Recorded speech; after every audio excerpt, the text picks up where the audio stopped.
ಎಲ್ಲರಿಗೂ ನಮಸ್ಕಾರ.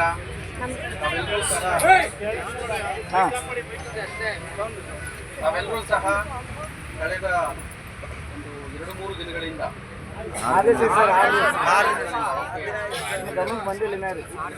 ಏನಾಗಿದೆ, ನಾನು ಆಕ್ಚುಲಿ ಇಲ್ಲಿ 6 ದಿನದಿಂದ ಇದ್ದಿದ್ರೆ ಮೊದಲನೇ ದಿನನೇ ಮುಂದಿನ ದಿನ ಮಾತಾಡ್ತೇನೆ. ನನಗೆ ಏನಾಗಿತ್ತು, ಎಲ್ಲಿನಲ್ಲಿ ಒಂದು 3 ದಿನ ಮೀಟಿಂಗ್ ಇತ್ತು, ಅಲ್ಲಿ ಹೋಗಿದ್ದೆ. ಅದಾದಮೇಲೆ ಆದಮೇಲೆ ಬೆಂಗಳೂರಿನಲ್ಲಿ ಒಂದು ಮೀಟಿಂಗ್ ಇತ್ತು. ಎಲ್ಲ ಮುಗಿಸಿ ನಾನು ಬಂದಿರೋದು ಇವತ್ತು.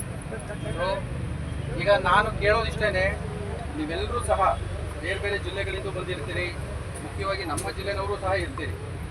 ನನಗೆ ಮೂಲಭೂತವಾಗಿ ಕಾಡೋದು ಒಂದೇ ಒಂದು ಅಂತ ಹೇಳಿದ್ರೆ, ನಮಗೆ ಎಲ್ಲವೂ ಸಹ ಇದೆ, ಅಂಥದ್ರಲ್ಲಿ ನಾವೇ ಕಷ್ಟ ಬೀಳ್ತೀವಿ. ಅಂಥದ್ರಲ್ಲಿ ನೀವು ಒಂದು ದೈಹಿಕ ನ್ಯೂನತೆ ಇಟ್ಕೊಂಡು ಸಹ ಅದನ್ನು ಬದಿಗಿಟ್ಟು ಒಂದು ಸಾಧನೆ ಮಾಡಬೇಕು ಅಂತ ಹೇಳಿ ನಿಮ್ಮ ಕಾರ್ಯದಲ್ಲಿ ನೀವು ನಿಂತಿದ್ದೀರಲ್ಲ, ಮೊದಲನೇದಾಗಿ ನಿಮ್ಮೆಲ್ಲರಿಗೂ ಅಭಿನಂದನೆಗಳನ್ನ ಹೇಳಿ. ಯಾರು ದೈಹಿಕ ನ್ಯೂನತೆ ಇದೆ, ನೀವು ಇನ್ನೊಬ್ಬರಿಗೆ ಹೋಲಿಕೆ ಮಾಡಿಕೊಂಡು ಇಲ್ಲ ಅಂತ ಅನ್ಕೋಬೇಡಿ. ಏನು ಕೈ ಕಾಲು ತಲೆ ಎಲ್ಲ ಸರಿ ಇದ್ದವರು ಸಹ ಈ ಸಮಾಜಕ್ಕೆ ಹೊರೆಯಾಗಿದ್ದಾರೆ ಕೆಲವರು. ಅವ್ರಿಗೆಲ್ಲ ಕಂಪೇರ್ ಮಾಡಿದ್ರೆ ನೀವು 1000 ಪಟ್ಟು ಮೇಲು. ನಿಮಗೆ ನಾನು ಮೊದಲನೇದಾಗಿ ಅಭಿನಂದನೆ ಸಲ್ಲಿಸ್ತೇನೆ. ಎರಡನೇದಾಗಿ ಪಾಪ ನಮ್ಮ ಎಲ್ಲ ತಾಯಂದ್ರುಗಳು ಅವರ ಚಿಕ್ಕ ಮಕ್ಕಳ ಜೊತೆ ಎಲ್ಲ ಬಂದು ಇಲ್ಲಿ ಸ್ಟ್ರೈಕ್ ಎಲ್ಲ ಮಾಡಲಿಕ್ಕೆ ಬಂದಿದ್ದೀರಿ. ನಿಮಗೆಲ್ಲ ತೊಂದರೆಗಳು ಸಹ ಆಗಿರುತ್ತೆ. ಸೊ ಅದಕ್ಕೆ ನಾನು ವೈಯಕ್ತಿಕವಾಗಿ ತಮಗೆ ಒಂದು ವಿಷಾದ ವ್ಯಕ್ತಪಡಿಸ್ತೇನೆ. ಇದು ಆಗಬಾರ್ದು. ನಿಮಗೇನು ಕಷ್ಟ ಸುಖಗಳಿದೆ ಅದಕ್ಕೆ ಸರ್ಕಾರ ಸ್ಪಂದಿಸುತ್ತೆ. ನಾವು ಅಧಿಕಾರಿಗಳು ನಿಮ್ಮ ಪರವಾಗೇ ಇರೋದು. ನಾವು ಯಾವತ್ತು ಮಾನವೀಯತೆಯನ್ನು ಬಿಟ್ಟು ಅದರಿಂದ ಆಚೆಗೆ ಹೋಗಿ ಜೀವನ ಮಾಡಲಿಕ್ಕೆ ಆಗಲ್ಲ. ನಾವು ಇದೇ ನೆಲದ ಮೇಲೇ ಓಡಾಡಬೇಕಲ್ವಾ, ಇದೇ ಊರಲ್ಲಿ ಇರಬೇಕಲ್ವಾ, ನಿಮ್ಗಳ ಜೊತೆ ಬದುಕಬೇಕಲ್ವಾ. ನಿಮ್ಮನ್ನು ಬಿಟ್ಟು ನಾವೇನೋ ಹೊರಗಡೆ ಬದುಕಲಿಕ್ಕೆ ಆಗಲ್ಲ. ಅದರಿಂದ ನಮಗೆ ನಾವು ಅತಿ ಗಂಭೀರವಾಗಿ ಪರಿಗಣಿಸಿ ನಿಮಗೇನು ತಕ್ಕದಾಗಿ ನ್ಯಾಯ ಸಿಗಬೇಕು ಅಂತ ಸಿಗುತ್ತೆ. ಮಾನ್ಯ ಮುಖ್ಯಮಂತ್ರಿಗಳು ಸಹ ಹೇಳಿದ್ದಾರೆ, ನಮ್ಮ ಮಾನ್ಯ ಜಿಲ್ಲಾಧಿಕಾರಿಗಳು ಸಹ ಹೇಳಿದ್ದಾರೆ, ನಿಮ್ಮ ಅಧ್ಯಕ್ಷರು ಸಹ ಭೇಟಿ ಮಾಡಿದ್ದಾರೆ. ಅವ್ರು ನೋಡಿ ಪಾಪ ಕಲಬುರಗಿಯಿಂದ ಬಂದು ನಿಮ್ಮ ಪರವಾಗಿ ಇವತ್ತು ಇಷ್ಟೆಲ್ಲ ಹೋರಾಟವನ್ನು ಮಾಡಿದ್ದಾರೆ. ಅವ್ರಿಗೂ ಸಹ ನಾನು ಅಭಿನಂದನೆ ಸಲ್ಲಿಸ್ತೇನೆ. ಸೊ ಮುಖ್ಯವಾಗಿ ನಾವೆಲ್ಲ ತಾಯಂದ್ರು ನಿಮ್ಮ ಮನೆಗಳಿಗೆ ತೆರಳಿ, ನಮ್ಮ ಯುವಕರು ಅಷ್ಟೇ, ಎಲ್ಲ ಯುವಕರನ್ನೆಲ್ಲ ನೋಡ್ತಾ ಇದ್ರೆ ನನಗೆ ಭಾಳ ಖುಷಿಯಾಗುತ್ತೆ. ನೀವೆಲ್ಲ ನಿಮ್ಮ ಸ್ವಂತ ಕಾಲ ಮೇಲೆ ನಿಲ್ಲಬೇಕು ಅಂತೇಳಿ ಇಷ್ಟು ಶ್ರಮ ಪಡ್ತಾ ಇದ್ದೀವಿ. ನಮ್ಮೆಲ್ಲರ ಜೀವನ ಚೆನ್ನಾಗಾಗಬೇಕು. ಇದಕ್ಕೆ ನಮ್ಮಿಂದ ಏನು ಗರಿಷ್ಠ ಪ್ರಮಾಣದಲ್ಲಿ ಹೆಲ್ಪ್ ಮಾಡಲಿಕ್ಕಾಗುತ್ತೆ ಡೆಫಿನೆಟ್ಲಿ ನಾವು ಮಾಡ್ತೇವೆ. ಸೊ ಅದರಿಂದ ಈ ಸ್ಟ್ರೈಕನ್ನು ಇಲ್ಲಿಗೆ ಮುಕ್ತಾಯಗೊಳಿಸಿ, ಇನ್ನು ಮುಂದೆ ನಿಮ್ಗೆ ಏನಾದರೂ ಇದ್ರ ಬಗ್ಗೆ ಅಪ್ಡೇಟ್ಸ್ ಬೇಕು ಅಂದರೆ ನಮ್ಮ ಕಚೇರಿ ದೂರವಾಣಿ ಸಂಖ್ಯೆ ಕೊಟ್ಟಿರ್ತೇವೆ, ಮತ್ತು ಇವ್ರಿಗೆ ನನ್ನ ನಂಬರು ಕೊಟ್ಟಿರ್ತೇನೆ. ವಾಟ್ಸಪ್ ಮೂಲಕ ನಾನು ಎಲ್ಲ ಅಪ್ಡೇಟ್ ಮಾಡ್ತೇನೆ. ಮತ್ತು ವಿಧಾನಸೌಧದಲ್ಲಿ ಏನು ಫೈಲ್ಗಳಿದೆ ಅದನ್ನು ಮಾನ್ಯ ಜಿಲ್ಲಾಧಿಕಾರಿಗಳ ಮೂಲಕ ಅದಕ್ಕೆ ಒಂದು ಸ್ವಲ್ಪ ಒತ್ತಡವನ್ನು ಹಾಕಿಸಿ ಬೇಗ ಕ್ಲಿಯರ್ ಮಾಡಿಸ್ಲಿಕ್ಕೆ ನಾವು ಶ್ರಮ ಹಾಕ್ತೀವಿ.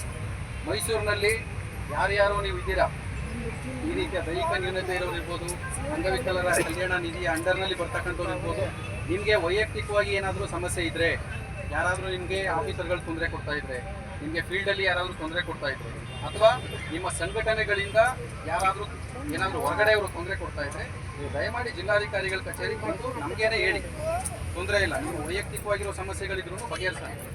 ಅದರಿಂದ ನಿಮಗೆ ನಾವಿದ್ದೇವೆ, ನೀವೇನು ತಲೆ ಕೆಡಿಸ್ಕೋಬೇಡಿ. ಇವತ್ತೇನು ಮನವಿ ಕೊಟ್ಟಿದೆ ಇದರ ಮೇಲೆ ಕ್ರಮ ತಗೋತೀವಿ. ತಾವೆಲ್ಲ ದಯಮಾಡಿ ಇವತ್ತು ಧರಣಿಯನ್ನು ನಿಲ್ಲಿಸಿ ನಿಮ್ಮ ಮನೆಗಳಿಗೆ ತೆರಳಿ ನಿಮ್ಮ ಕುಟುಂಬದ ಜೊತೆ ಚೆನ್ನಾಗಿರಬೇಕು ಅಂತ ನಾನು ಕೇಳ್ಕೊತೇನೆ. ಎಲ್ರಿಗೂ ಸಹ ಧನ್ಯವಾದಗಳು. ಎಸ್ಪೆಷಲಿ ಬೇರೆ ಬೇರೆ ಜಿಲ್ಲೆಗಳಿಂದ ಬಂದು ಪಾಪ ನಿಮ್ಮೆಲ್ಲರ ಪರವಾಗಿ ಇಲ್ಲಿ ಹೋರಾಟ ಮಾಡಿದಾರಲ್ಲ, ಆ ಎಲ್ಲರಿಗೂ ಸಹ ನಾನು ಧನ್ಯವಾದಗಳು ಅರ್ಪಿಸ್ತೇನೆ. ತಮಗೂ ಸಹ ವಿಶೇಷವಾಗಿ ಧನ್ಯವಾದಗಳು. Thank you. ಒಂದು ನಿಮಿಷ ಸರ್, ಸರ್ ನಮಗೆ ಸರ್ ಒಂದು ನಿಮಿಷ ನಮಗೆ ಎರಡು ಅವಕಾಶ ಮಾಡಿಕೊಡ್ರಿ.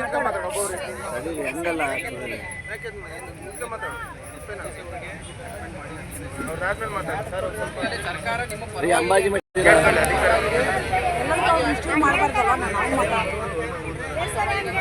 ನಾನು ಒಬ್ಬ ನಿಮ್ಮ ಕುಟುಂಬದ ಸದಸ್ಯನಾಗಿ ಬಂದು ನಿಮ್ಮೆಲ್ಲರ ಕಷ್ಟ ಸ್ಪಂದಿಸೋಕ್ಕೋಸ್ಕರ ಬಂದಿದ್ದೇನೆ.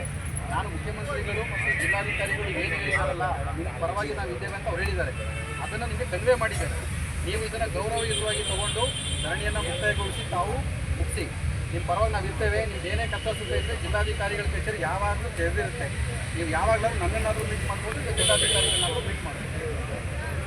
ಸರ್, ನಮ್ಮ ಆದ್ಯ ಗಮನಕ್ಕೆ ತರೋದಾದರೆ, ಮಾನ್ಯ ಮುಖ್ಯಮಂತ್ರಿಗಳು ವಿರೋಧ ಪಕ್ಷದ ನಾಯಕರಾಗಿದ್ದಾಗ ಇದೇ ಮುಖ್ಯಮಂತ್ರಿಗಳು ನಾವು ಫ್ರೀಡಂ ಪಾರ್ಕ್ ಅಲ್ಲಿ ಬೆಂಗಳೂರಲ್ಲಿ ಪ್ರತಿಭಟನೆಯನ್ನು ಮಾಡ್ತಿದ್ವಿ.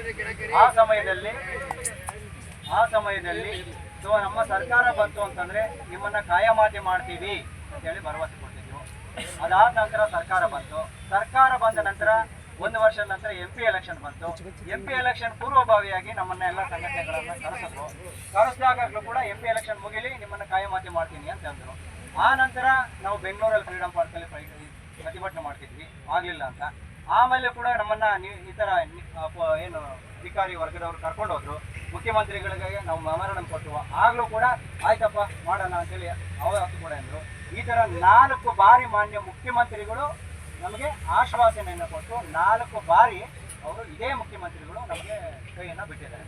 ಆದರೆ ನಿನ್ನೆ ಭೇಟಿ ಕೊಟ್ಟಾಗ ನಾವು ಅವರಿಗೆ ವಿವರಣೆಯನ್ನ ಕೊಡಬೇಕಾಗಿತ್ತು. ನಾವು ವಿವರಣೆಯನ್ನು ಕೊಟ್ಟು ಮಾತಾಡ್ತಾ ಇದ್ವಿ. ಸರ್ ತಾವು ನಿಮಗೆ ಅಂತ ಹೇಳಿ ಹೇಳಿದ್ವಿ, ನಿಮಗೆ ಕನಿಷ್ಠ ವೇತನ ಆಗಿಲ್ವಾ ಅಂದರು. ಆಗಿಲ್ಲ ಸರ್ ಅಂದ್ವಿ, ಆಯಿತು ಅಂತ. ಅದ್ರ ಬಿಟ್ಟರೆ ನಮಗೆ ಮಾಡ್ತೀನಿ, ಇಂಥ ದಿವಸಗಳ ಇಂಥ ಸ್ವಲ್ಪ ಸಮಯಾವಕಾಶ ಬೇಕಾಗುತ್ತೆ, ಇಂಥ ದಿನಗಳಲ್ಲಿ ಮಾಡ್ತೀನಿ, ಈಗ ಆಗುತ್ತೆ, ಈಗ ಆಗಲ್ಲ, ಈ ಥರ ನಿಮ್ಮ ಸಚಿವರನ್ನು ಕರೆಸ್ತೀನಿ, ಇದು ಮಾತಾಡ್ತೀನಿ, ಇನ್ನೊಂದು ಸಭೆ ಮೀಟಿಂಗ್ ಮಾಡ್ತೀನಿ, ಏನೇನೂ ಇಲ್ಲ. ಹಾಗಾಗಿ ನಮ್ಗೆ ಯಾವ ರೀತಿಯಲ್ಲಿ ಅವ್ರ ಮೇಲೆ ನಾವು ಭರವಸೆ ಇದ್ವಿ. ಈಗಾಗಲೇ ನಾವು ಹಲವಾರು ಬಾರಿ ಅವ್ರ ಮೇಲೆ ಭರವಸೆ ಇಷ್ಟಾಗಿದೆ, ಆದರೆ ಯಾವುದೇ ರೀತಿಯಲ್ಲಾಗಿರೋ ನಮ್ಮ ಕಾರ್ಯ ಮಾಡಿಲ್ಲ, ನನ್ನ ಸಚಿವರು ಮಾಡಿಲ್ಲ. ಹಾಗಾಗಿ ಇಲಾಖೆಯವರ ಏನು ಈಗ FDL ಇದೆ, ನಮಗೇನು ಹೆಚ್ಚುವರಿ ಬೇಕಾಗಿಲ್ಲ ಸರ್. ಕೇವಲ 36 ಕೋಟಿ ನಮಗೆ ಫಂಡ್ ಗ್ರಾಂಟ್ಸ್ ರಿಲೀಸ್ ಮಾಡ್ತು ಅಂತಂದ್ರೆ ನಮ್ಮ ಎಲ್ಲರನ್ನೂ ಕೂಡ ಕಾಯಮಾತಿ ಇನ್ನು ಕನಿಷ್ಠ ವೇತನ ವ್ಯಾಪ್ತಿಯನ್ನು ತರೋದಕ್ಕೆ ಅವಕಾಶ ಆಗಿದೆ. ಆದರೆ ಯಾಕೋ ಅದ್ರ ಮನಸ್ಸು ಮಾಡ್ತಿಲ್ಲ. 15 ವರ್ಷಗಳಿಂದ ಹೋರಾಟ ಮಾಡ್ಕೊತಾ ಬರ್ತಾ ಇದ್ವಿ. ಎಲ್ಲಾ ಸರ್ಕಾರಗಳು ಬಂದಿದ್ದು ಬರೀ ಗೌರವಧನ ಅಷ್ಟೋ ಇಷ್ಟ ಏರಿಕೆ ಮಾಡಿದ್ ಬಿಟ್ರೆ ನಮ್ಮ ಶಾಶ್ವತವಾಗಿರುವಂತ ನಮ್ಮ ಬದುಕನ್ನು ಕಟ್ಕೊಡೋದಕ್ಕೆ ಯಾವುದೇ ಸರ್ಕಾರಗಳು ಮುಂದಾಗಲಿಲ್ಲ.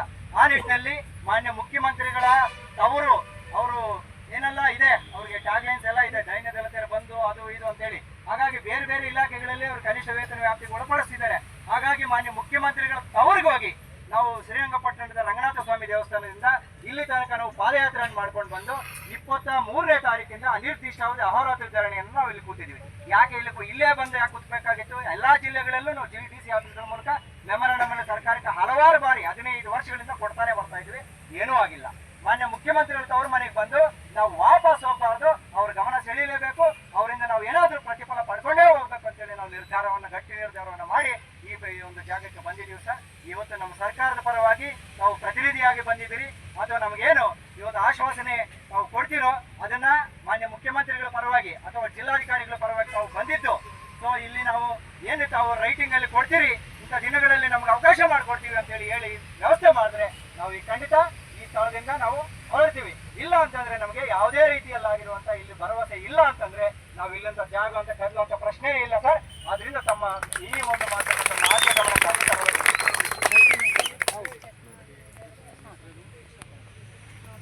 ಈಗ ದಯಮಾಡಿ ಕೃಷ್ಣಪ್ಪ ಅವರು ಹೇಳಿದ್ದಾರೆ, ಅವರ ಹೋರಾಟದ ಹಿನ್ನೆಲೆಯಿಂದ ಬಂದಿರೋರು, ಅವರು ಏನು ಹೇಳಬೇಕು ಅದು ಹೇಳಿದ್ದಾರೆ. ಈಗ ನಾನು ಅಪರ ಜಿಲ್ಲಾಧಿಕಾರಿಯಾಗಿ ತಮ್ಮೆಲ್ಲರ ಕುಟುಂಬದ ಒಬ್ಬ ಸದಸ್ಯನಾಗಿ ಹೇಳ್ತಾ ಇದ್ದೇನೆ, ರೈಟಿಂಗಲ್ಲಿ ಯಾರೂ ಕೊಡಲ್ಲ. ರೈಟಿಂಗಲ್ಲಿ ನಿಮ್ದು ಆಗುತ್ತೆ ಅಂದರೆ ಇವತ್ತೇ ಮಾಡಿಕೊಡ್ತೀನಿ, ತೊಂದರೆ ಇಲ್ಲ.